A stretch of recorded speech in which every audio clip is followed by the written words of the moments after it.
now, it's The Rock from 106.1 Kiss FM here with my tag team partner in podcasting. It is Eric Cornish with WKDQ. It is holiday season. This is bigger than Christmas. This is bigger than New Year.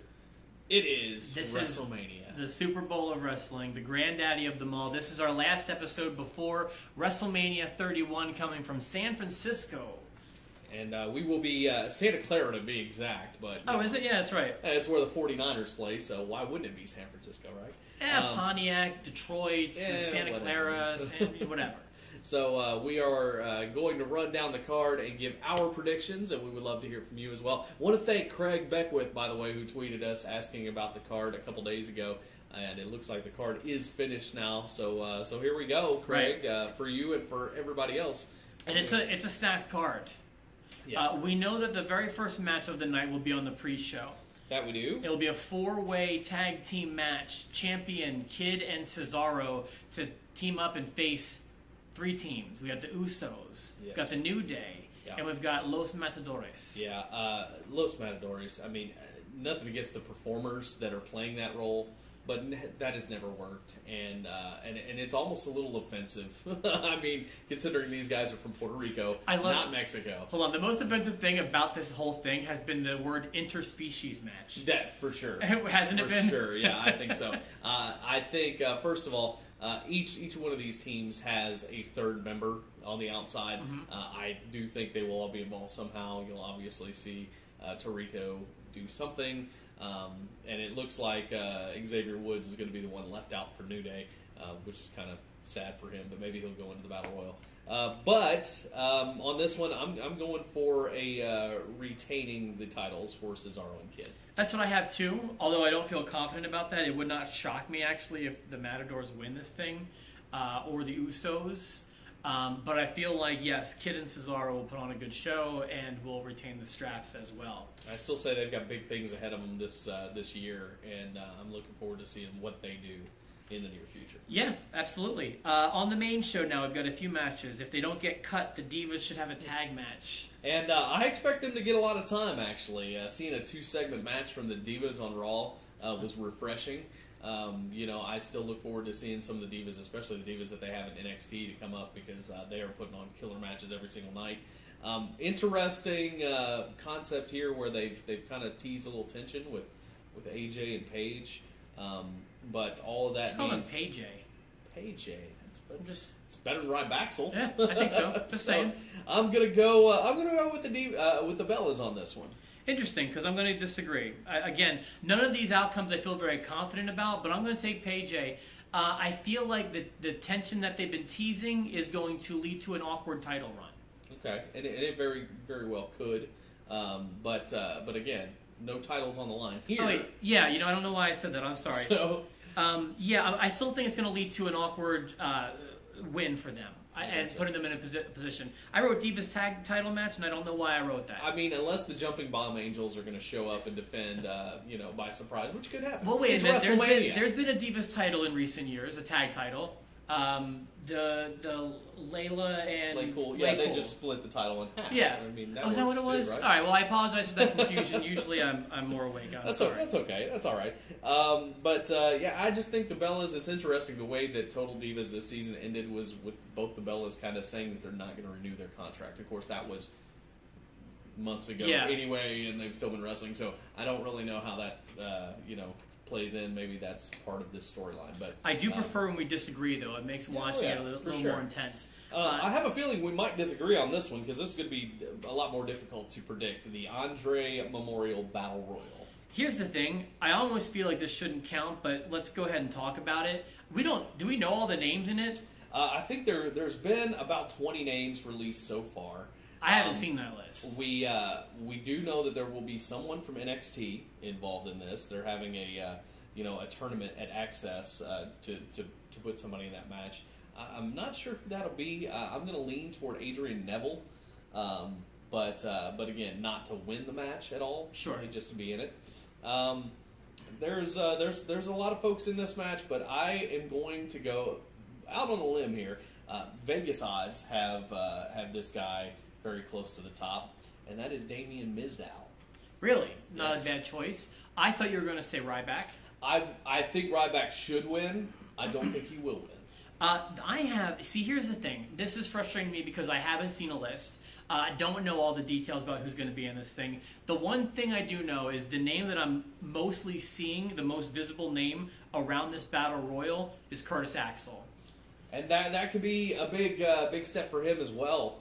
That would be interesting, especially considering the Royal Rumble angle and that he hasn't been eliminated. Yeah, so it could work. It could work. I feel like if I have to put a name on it, the one name I know is going to be there is or watch him not even get in the ring like with the Royal Rumble. Right. Well, and let's not forget this. There is another certain very pasty white guy who has not made his return yet either. Who are you? With red hair. Oh, is he in that match? I don't know, and it has not been announced. We just keep seeing that he's returning. I can't imagine that they keep him off of WrestleMania if he's returning and he's ready to go. Maybe they hold him off the night after WrestleMania, but I think this would be a perfect place for Sheamus. I don't want to see him come back and win it, but no, you ruined my day. I know, right? But my least favorite I'm wrestler. gonna stick with Miz now. He's my least favorite current wrestler on the roster is Sheamus. How about the ladder match? Another match with many possible outcomes. Again, very difficult. I think I've been hearing a lot of people say that Daniel Bryan is the favorite to win this, and I'm going to stick with that. I think Daniel Bryan is my pick to win. A close second might be Wade retaining, but I think between the two of them and Dolph Ziggler, I think, are the front runners there. But who knows? You could see R-Truth come out and pull a surprise victory. He has kind of carried this feud, which is interesting. I have to tell you, first of all, that's true, and he's been doing a decent job with it. Yeah. I've been enjoying with the hot potato that's been the Intercontinental title. The belt at least, not the title. Nevertheless, when you fill out your Final Four brackets and your March Madness brackets, you don't always take the over. Sometimes there's going to be some upsets. And you named a bunch of names that you put at the top, and the name that I'm going to say is not on that list. It's probably foolish for me to say anybody but Daniel Bryan, but I'm going to go with an underdog here, a name you haven't mentioned yet. I feel Dean Ambrose is going to win the ladder match. I definitely think he's an underdog. I definitely think he deserves better than he's getting. I don't think he's going to get it on this one, and I'll stick with Daniel Bryan. I feel like it's a big step back for Daniel Bryan, but all I keep hearing about is how he's going to be the new face of the Intercontinental title. If that happens to be the case, that's the case. But I think that's underutilizing him. Yeah. It'll be good for the Intercontinental title, but bad for the world title situation, in my opinion. I gotta go with my gut. I gotta say Ambrose. Very cool. I would be happy to see that happen. Your solution. I mean, Ziggler maybe. I feel like he never gets his push that he deserves. Yeah, and every time he gets the title, it's gone within sometimes days. So I don't know. I'll stick with Bryan on that one. Moving up, this one I thought was obvious for me, but it's getting tougher. This is no match here. I feel like, with maybe one exception, is easy to pick. And then this one, The Undertaker returning versus Bray Wyatt. I have this resentment towards The Undertaker because he hasn't been around since literally last WrestleMania. Wyatt's carried the entire feud. I feel like the feud was out of left field. Doesn't make a lot of sense to me. But he's made something of it. I am excited to see it. I do expect to see Undertaker win. I do too, and I'm gonna go ahead and lock it in for Undertaker. But lately, there's two reasons. One, looking at the rest of the card and seeing that I'm very, at least with my picks, I'm very babyface heavy on this card of winners. It makes me look at this and go, maybe Wyatt does do something here, and I've still, in the back of my mind, at least my fantasy booking tells me that Wyatt needs the family back. He doesn't need it so much as the family does. Yeah. But I think it increases his character. It does. Increases a way to get some heat on the Undertaker, maybe a win over the Undertaker, and it definitely gives more credibility to Luke Harper and Eric Rowan. I mean, Luke Harper's doing well on his own, but he's still just the guy that used to be with Bray Wyatt. When the Shield split, they created 3 stars. When the Wyatt family did, they created 1. They created 1.5. Yeah. 1.5. So I agree. I think it's a shame because I think it's the bad decision. I think that you put your full-timer over as opposed to the guy you see once a year, but I don't think they'll do that. I think Taker's going to come back and beat Bray Wyatt. I think Taker needs something big headed into next WrestleMania. provided that he's going to wrestle next WrestleMania, and I think he will, and I think he'll probably call it quits next year. You think next year's the last one? But Sounds right. Especially if he's not going to show up between now and then, he needs something big, and I'll stick with Taker. I feel like maybe next year will be Undertaker and Sting's last match together. Could be. I feel like they might wrestle each other and then they'll call it quits. Could be. We've got the one that gave me the most problem picking winners, Orton and Rollins. This one, to me, has been easy all along. I think either way you go with this, I think Orton wins. I think Orton coming back, he's looking good so far. He'll probably fend off challenges from J&J Security and all that stuff and give him a win. Now, I say that either way, and what I mean by either way is even if that's just the match and it's over, or if Rollins decides to come back and bring that briefcase along with him later in the evening.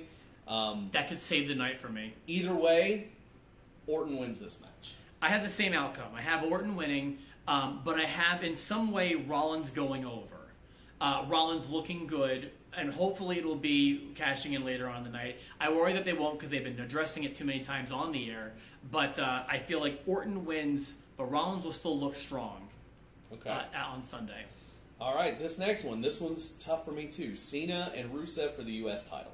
I did not have a hard time with this one. I feel Cena wins the U.S. title clean.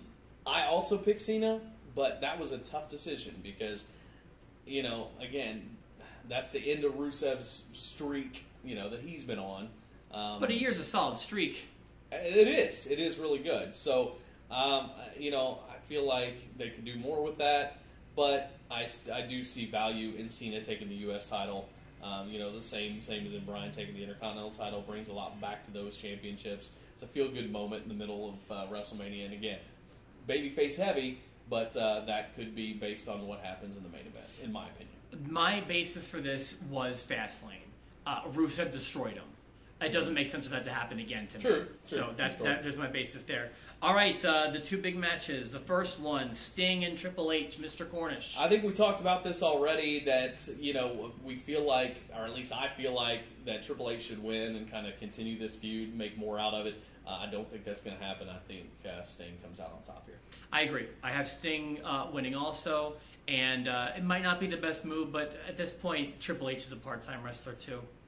I'm sure he's got more matches in him than Sting does, but it doesn't really matter. This could be one with some extracurricular activity, I do believe. Some things we didn't expect happening in this one, but I'm going to stick with Sting on that one. So that brings us to the main event. No easy feat picking a winner here either. Oh, no. Especially given what happened, 2 days ago? Yes, you're talking about ESPN revealing the fact, or Brock revealing on ESPN after swerving them with a big announcement, that, hey, he's staying with WWE. He's done with MMA for his career. First of all, this news made me legitimately very happy. Oh, me too. And it also made me happy to see that, poor ESPN, who was hoping for a big scoop about Lesnar coming back to UFC or Bellator, was sorely mistaken, and they got a WWE angle all over ESPN, and I think that's great. Additionally, that was the smart move, Lesnar. You made the right choice. I would have not said this 2 days ago, but I'm saying it now. Brock Lesnar retains. Really? Yeah, and no matter what happens after that, if Rollins does come in and cash, that's fine too. And as I'm saying it, I'm already second guessing myself. But it's locked in, and I have locked in. We have a differing opinion in the main event. I have Reigns winning. Same conditions. I don't know what's going to happen after that, but I have Reigns beating Lesnar. Okay. So there you have it. Those are our picks. We got a few disagreements here. Should make Sunday interesting. We're excited to watch on the network, and of course, everyone has their own WrestleMania rituals. Let us know what you think about your predictions, our predictions, and remember, lock them in before Sunday. We want to know which one of our listeners is in tune with what's happening here. Yeah, let's do it. WrestleMania is here. Make sure you subscribe, and we'll see you after WrestleMania.